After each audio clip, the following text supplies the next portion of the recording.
Welcome back to the This is Friendship podcast.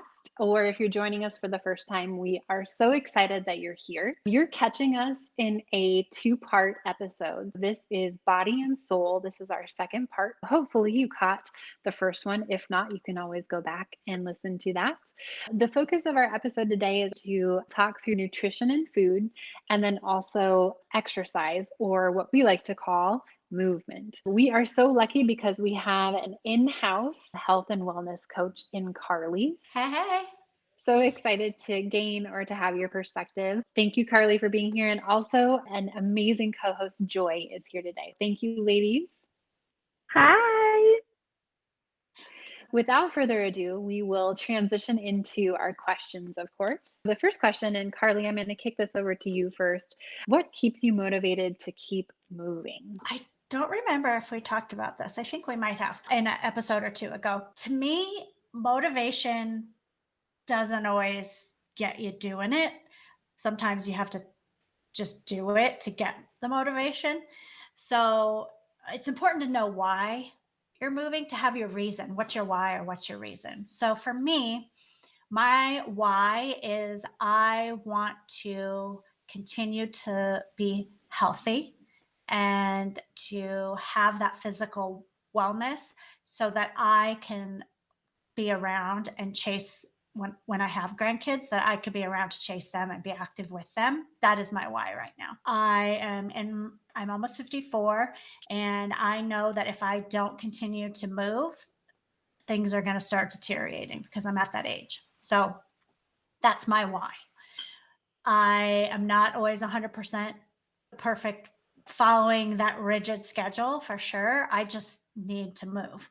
So some days it's a walk. Some days it is going out and doing some actual exercises. Some days it's a hike. Some days it's riding my bike.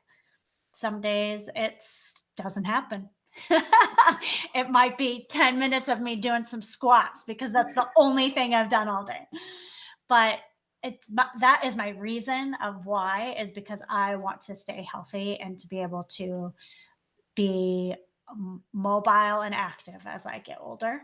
And so that's my big umbrella. And then once I'm doing it, once I've taken some of those first little actions to get there, then I'm like, oh yeah, I really like this, doing this, and this feels good. And why couldn't I get out of bed this morning to do this, or whatever the reason was. Thank you for sharing the why. That's beautiful and brilliant. Absolutely brilliant. Joy, how about you? What keeps you motivated to keep moving? I think feeling good is definitely my number one motivation. I feel like I'm able to move easier and better. I feel better on the inside and out. That would probably be, I would say, my number one motivation. I would say probably my kicker number two motivation is I found out just this past year that I have an autoimmune disease called ankylosing spondylitis, which is basically an arthritis between your spine and your hip joint. There can be flare-ups and causes different times, throughout your whole lifetime. And I've gone my whole life so far, that is 36 years, and never knew that I had it, but it's a chromosomal problem, hereditary. So it's something that I found out that my dad has, and I found out through actually totally random, but I was having some vision problem, and during the holidays, my eye just went like totally bloodshot red, and I totally thought it was because my son, my 3-year-old son, poked me in the eye, which did happen, but I just thought that that's what it was, and he had scratched my eye or something, and it was just super red and painful that wasn't going away. So I went to the eye doctor, and she sent me to an eye specialist, which then identified and was asking me all these other challenges, and discovered that I sometimes have challenges with my spine and lower back. And through that, then went through blood testing, and then discovered this autoimmune disease, ankylosing spondylitis. That's going to be a tongue twister. Yeah, you better tell us how to spell that. Yeah. That is a good one. I do have it written down. So I'll have to get back to you on that one. But that's more recently in my recent year history, kind of a secondary challenge that I discovered that I didn't know about myself even. Who knows what other kinds of things can pop up through your lifespan or different stages in your life. So did your doctor tell you that movement helps with that? Yes, movement helps with that. So specifically just stretching out your muscles and ligaments throughout your lower back and hip joints, the specific areas. Hence your love for yoga. Yes, definitely. Where I find that zen, that comfort, euphoric level. Mm-hmm. Thank you for sharing, Joy. I liked of course, the why, Karli, but then also feeling good goes along with the motivation, right? It's the feeling, it's the euphoria that we're chasing after. I think for me, I appreciate the balance. I need that balance in my life to offset maybe a tense day or a fast day at work, or to get me to the point where I'm ready for that fast and intense day.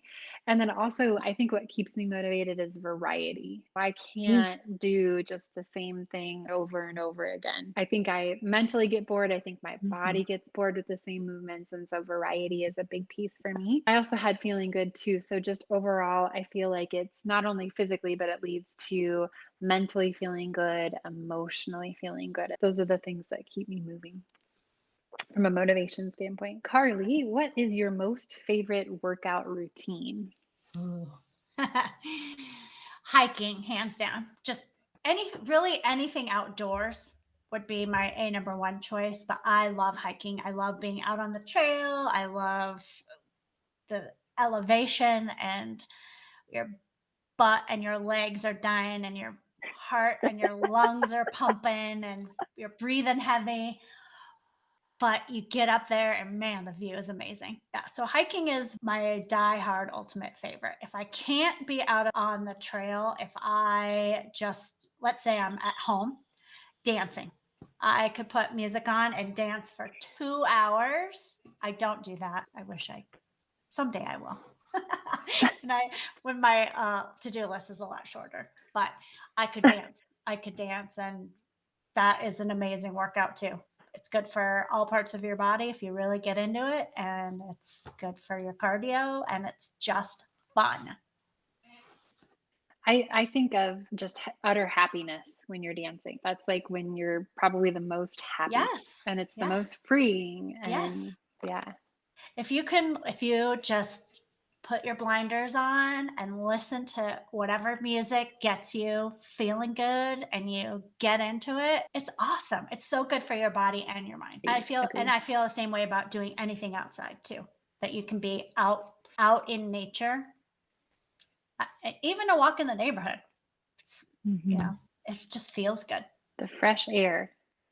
I'm jealous of your terrain and the scenery that surrounds you in beautiful Arizona. I wish that we could just join you on all of your hikes. Thank you. I know that I'm pretty spoiled for sure. Where I live, I'm 15 minutes of all kinds of amazing hikes. If you go further out than that, within an hour and a half, 2 hours, it's crazy what you can do and see here on the trail. Yeah. Beautiful. Joy, how about you? What is your most favorite workout routine? Yoga. Yoga is my favorite for sure, hands down. And second, I think, is probably anything outside. And third, I feel like anything in the water, especially if that water is next to a beach. I love that. Walking on the beach, just feeling the sand between my toes. I think that's a really relaxed workout routine. Those are probably my 1, 2, and 3 favorites. Most of my outdoor activities, workouts, I would call them, are chasing toddler preschooler through adventure trails and going up and down trees and puddle jumping and getting messy. So I feel pretty fortunate too to live within 10 to 20 minutes of tons and tons of lots of different parks and state parks and playgrounds that we get to explore with waterfalls and all kinds of hiking trails. We definitely take advantage of that, but all-time favorite is probably yoga. Thank you. And these both sound a lot like lifestyle, Yeah. outdoors and incorporating it into your day-to-day life, which I think is amazing. I would say my most favorite or favorites right now would be the combination of cardio and then also the foundational work of Pilates. I love the burn, but then I also believe strongly that you have to have the foundation and that core strength and stability. And Pilates Reformer is probably my most favorite, something that I look forward to in terms of working out. And then I think I used to be very extreme in my workouts, and that's shifted to more just consistency. I try to, if I'm doing one thing, I try to do it 2 or 3 times per week, not every day, but try to create a little bit of consistency for my body just so that I'm settling in and I'm working the same muscle groups and or I'm getting that cardio in. So I would say those are my favorite current, but again, I have to have variety, right? So that might change over the next couple of weeks for me. Transitioning to a topic that I think we absolutely love, which is food and or fueling our body. I just got 2 really big head nods. I love it. Karli, how do you fuel your body? Well, I have a recent shift in how I am starting to think about this. When I finally got a primary care physician here in Arizona. It's been way too long.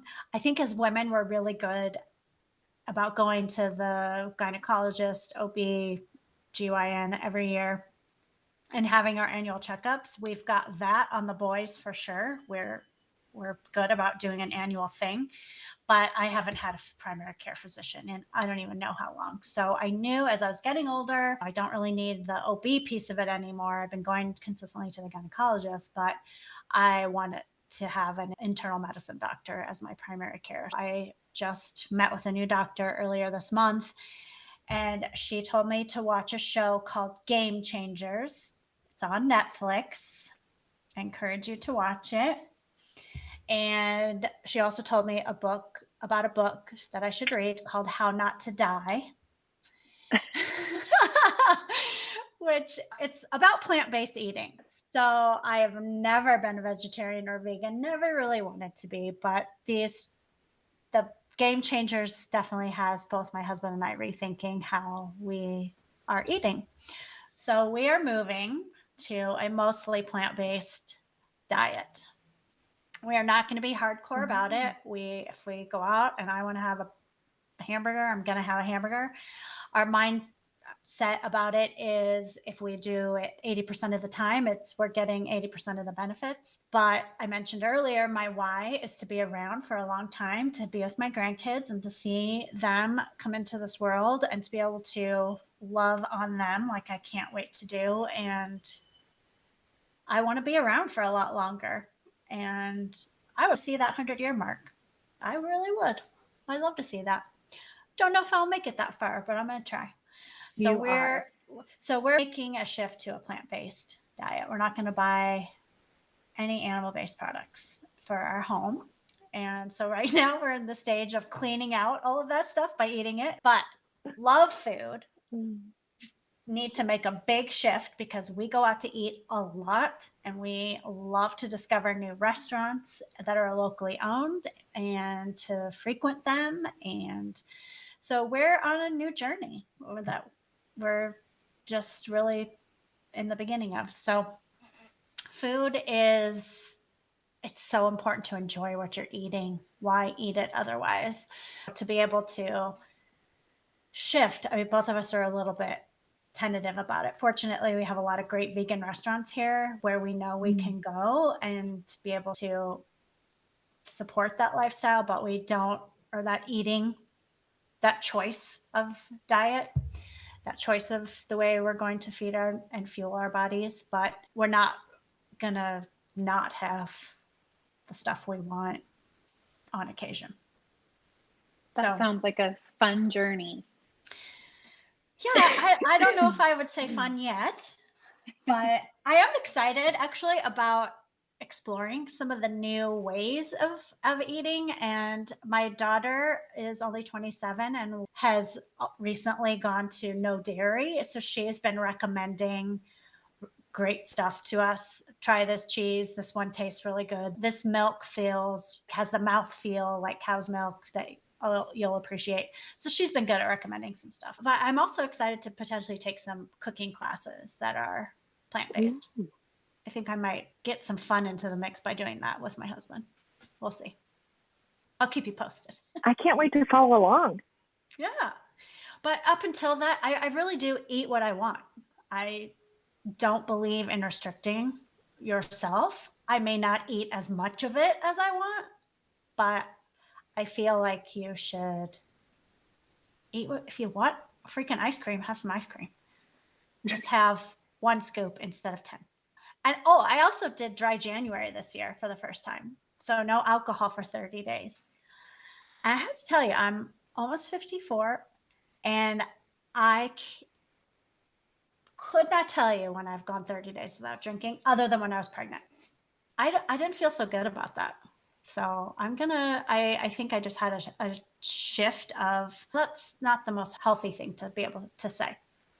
It's not like I have 5 drinks every time I do drink, but just being, I guess, more having an awareness about it. And recognizing after 30 days of not, I actually went 35, that I can have just as much fun without it. Joy, how do you fuel your body? Ooh, I like to start fresh. I like to start with fruits and vegetables. Growing up, like that was always our on-hand go-to snacks. If we wanted a snack, we knew we had to go to the refrigerator for the most part. And so I feel like that's where I start fueling my body. I'm really good about sides, fruit salad, veggies, whatever kind of sides you would consider. And I don't think first about my main entree. I'm so backwards thinking, I think, in all of the food planning and things like that. What do I want for dinner? I'm thinking I've got some peppers or grapes that I really have been wanting. I don't know. I just really love fresh fruits and vegetables. And so I probably fuel with my favorites first, which is probably bad because I'm sure there's a lot of sugar in fruits, but I think there's a lot of good thing in fruits too. I like to start with fruits and vegetables, and then doing recent research, I found out that beef is also an inflammatory for this autoimmune disease that I found out I have. So I've been trying to consume less or do more substitutes like ground turkey or pork, chicken. I am definitely a carnivore. So Karli, I'm anxious to hear about this journey transition to cutting those animal products out. And I also I do love salmon, but I've also recently watched within this last year the documentary about plastics and the plastics problem that we've got in our oceans today. And stemming from like the biggest contributing factor is fishing nets in the ocean because they're made out of plastic. And that kind of completely blew my mind. Like, it's not our straws that sometimes can go viral with that picture in the sea turtle's poor little nose. That's not the main cause of the plastics, which kind of blew my mind. But also at the same time, around the world, like, fishing is the sustainable resource and meal for so many different countries and communities worldwide. That's their livelihood, is fishing. That is one thing that I'm transitioning away from a little bit, because I feel if there's less supply, or if there's less demand, then there's going to be more supply out there, and that ultimately will maybe change our plastics problem and then stop this global warming roundabout kind of way. Fueling my body, I start with fruits and vegetables. I love meats. I'm going to try and steer away from fish, although I do really enjoy seafood and fish, all kinds. But that's probably how I fuel my body the most is I do animal products and then fruits and vegetables. And the whole food group, sweets and chocolate. I always say I have sweet teeth. Not just a sweet tooth, but like you, Karli, said, I don't hold myself back, but I do limit myself. So if I'm craving something, like last night I got out of the house, I went to go pick up an electronic device that had been water damaged by my preschooler and stopped in across the way and grabbed myself a little Snickers bar because I was craving something naughty. So I don't hold myself back when it comes to sweets either. Thank you, Joy. For me, I've been focused on FPF for pre-baby from a nutrition standpoint. Good fat, protein, and fiber. And of course, fruits and veggies. I love fruits and veggies. A couple of years ago, I did Whole30, and it served as the ultimate reset for my body. And it really just strips everything down, right? So it's just protein, it's fruits, it's veggies. You take out, of course, alcohol, you take out breads, you take out dairy. It's just a really clean way to eat. And I hadn't slept so well in my life when I was on Whole30. Now, stripping your body of the sugars there's a sugar monster that can potentially come out, and that was a big step. But I feel like now, even if I do that for 3 to 5 days, it just serves as a quick reset for my body. And I think also too, if you roll into it and you do another 30 days, then of course that's really good for your body as well. From a pre-baby nutrition, I have eliminated alcohol. I've taken wine and rosé off the table. I also love a great margarita every once in a while, but all the research and just the knowledge that I've gained over the last couple of months, they've basically stated if you can step away from it and really create that foundation and that health. I have stepped away from alcohol for a couple of months now, just from a pre-baby standpoint. I think we talked a lot about shifts, and we talked a lot about not only stages, but just evolution. And I think we all absolutely love food. And I think for me, I associate it with happy moments, birthdays, weddings, celebrations, going out for dinner with friends. I always feel like if I've had a couple of days where things haven't been so balanced, I need a couple of days then to balance things out. But also, I try to remind myself that it's about fueling your body. It's not about fueling your emotions. And so sometimes I think we lean on certain things when we're stressed or when there's just a lot going on. And so I always have to constantly remind myself that I'm fueling for health. I'm not necessarily fueling for the emotions and the things that are going on. I'm so glad you said that. Is really key. Being able to recognize, am I really hungry or am I bored? I'm a bored eater, bored snacker. So I do know that about myself too. You go to the fridge, you open it for the 10th time, and there's nothing in there you want still. What happened? Or the pantry door, you're in there, you're like, what am I doing? I need to go do something because I'm obviously just bored, and I'm going to grab the most unhealthy thing that's in front of me because it's there. So absolutely. And I think the last year to year and 3 months has created some of those bad habits and behaviors for a lot of people too, where it's just we're at home and we're bored. And so we are constantly heading into the kitchen because we're bored. That's a great point, Karli. Thank you for saying that. Transitioning to our last question, Karli, what works for you in relation to exercise and nutrition to maintain your health? So a broad question, but I guess when you're looking at health and wellness and well-being are a lot about nutrition in conjunction with movement, what works, or how do you find the balance with those two to maintain your health? So I will say the first thing, because like Joy, I have a pretty big sweet tooth. If I don't have it in the house, I won't eat it. So I don't buy. I limit what I buy in that department because that helps me at home.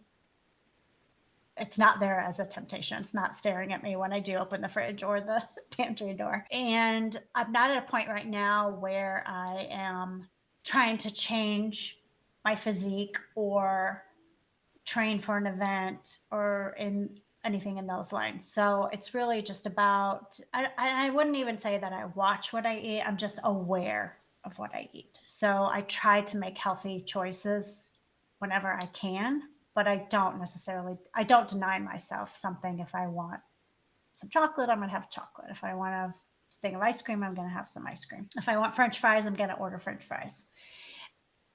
Obviously, switching to this plant-based, we'll see how, that evolves things too. And I will be training for a big Grand Canyon hike at some point, and nutrition will obviously come to play in that. Leading up to the hike, during that training, to be sure that I have enough protein and those things to be strong and to fuel my body. Carbohydrates the night before, to use that as fuel the next day, and then what I eat on the trail too will be really critical for that hike.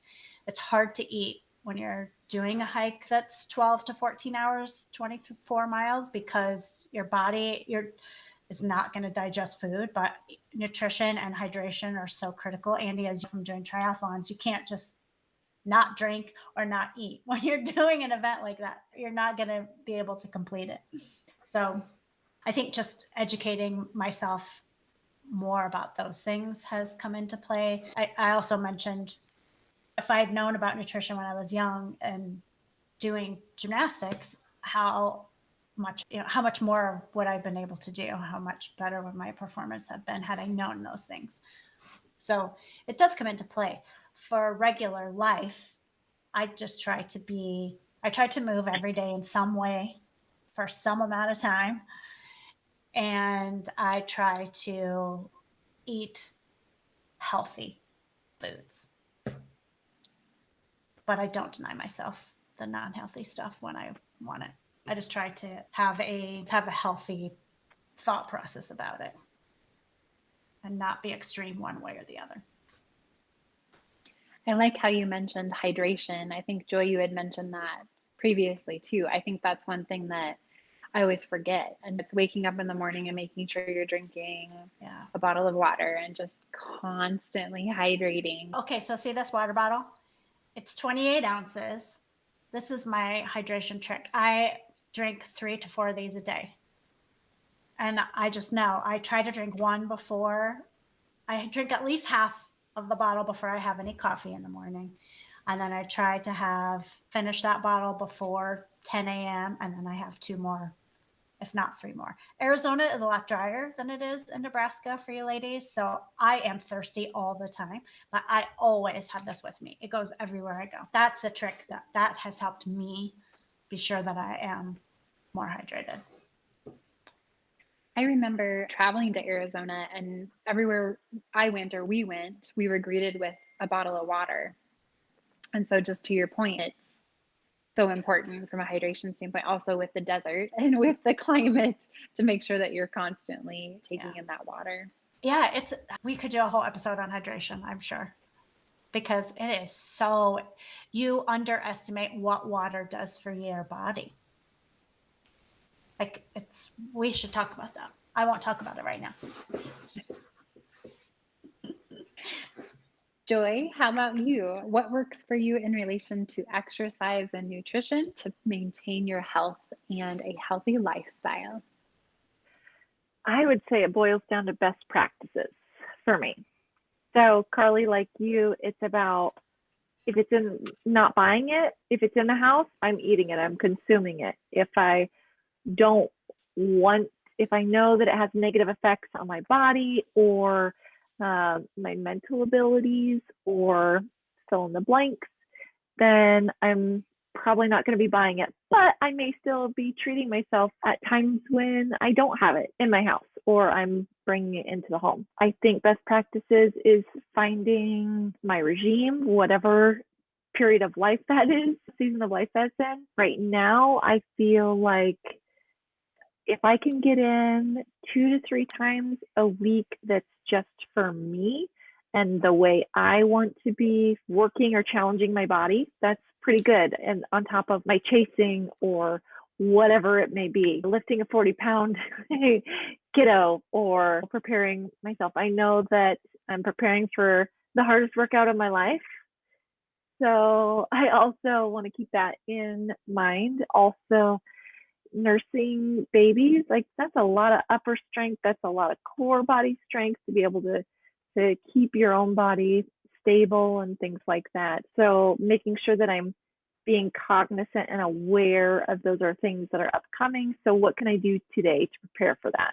So just some best practices of how can I prepare myself better for tomorrow, making sure that I'm starting my grocery shopping with my foods that I love and that are good for me, fueling my body, best practices that way. And so it's also been a reflection of, okay, if I don't want to feed this to my kid, should I be putting it in my body? If this isn't something I think is going to be good for somebody just starting out in their life, do I want to be putting it inside my body that I'm also fueling a brand new body at the same time? I want to make sure that I'm giving myself and my children their best starts as well. So I would say it comes down to best practices, and Karli, to add on to that. Karli, and Andi, to add on to your hydration, being pregnant, you're drinking all the time. And then not only that, but then upcoming in anticipating nursing, 80% of breast milk is water.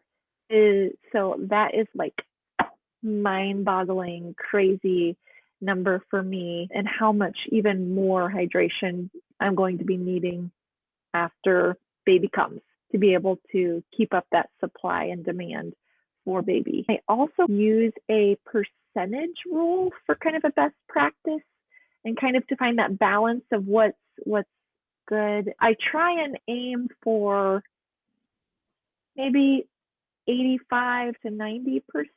If I can have that as a best practice of what I'm putting into my body is going to be good and healthy for me mentally, physically, emotionally, then I think I can have room for that error or those treats when I want to have them. And I don't have to own a scale and live by a number or have that in the back of my head hanging over me, I guess, as more of a negative thing. I can have it, if I just make it a more of a best practice, I can feel comfortable knowing that I'm making the best choices for myself.